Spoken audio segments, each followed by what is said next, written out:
Bismillahirrahmanirrahim. Yes, class 7, boys and girls. Today we are starting the revision of tenses of perfect tense. So today we will cover the perfect tense of the three: present perfect, past perfect, and future perfect. So let's see the formula of the first one, present perfect. Keep it in your mind that in perfect tense, whether it is present, past, or future, we use third form of the verb. So some formula for all the three will remain the same, only we need to change the helping verb. With the change of helping verb, we can identify whether it is present perfect, past perfect, or future. So let's see the formula of present perfect: subject, then helping verb, third form of verb, and object. Only four things are here: 1, 2, 3, 4.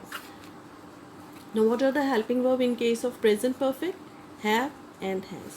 Have is used with first person I, we, you, and any other plural pronoun.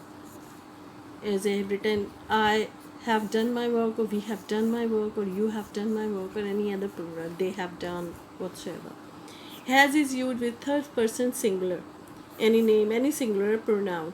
She has done her work, or he has done his work, or a mother has cooked food, whatever. Now let's see the past perfect tense. What happened? Only for the same formula is same: subject, helping verb, third form of verb, and object. But to show the past tense, we are using different helping verb. In present, we are using have, and in past, we have to use had. Had is for the past perfect. Example: I had done my work, or she had done her work. There is no other helping verb for the perfect tense of past, only had. In case of present perfect, we have two: have and has, and I have shown you where to use have and where to use has. So let's see the example. I had done my work, she had done her work, they had done. With all the pronouns or noun, you are going to use had in case of past perfect. And I told you that we always use third form of the verb. Now let's come and see the third one, future perfect. Look at the formula. Formula is again same: subject, helping verb, third form of verb, and object. In case of future perfect, again we have two helping verb: will have, shall have. Shall have, you know that shall is used with I and we. That's why shall have will use with I and we, and will have rest of the pronoun or noun. Let's see the example. I shall have finished my work, or we shall have finished our work. You will have finished your work, or he will have finished his work. Now how to make the negative?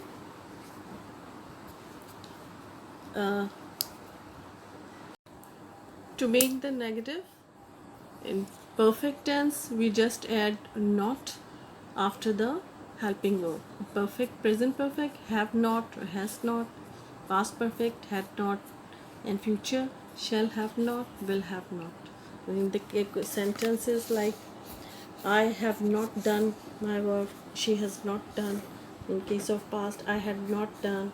And in future, we shall have not finished. In this way, we have to going to make the negative. Interrogative, obviously the main helping verb come in the beginning. Shall I have done my work, will he have closed the door, whatever the sentence is, you complete the sentence, and at the last you will put the question mark. And likewise in present perfect, have I done my work. In past perfect, had she done her work, then question mark.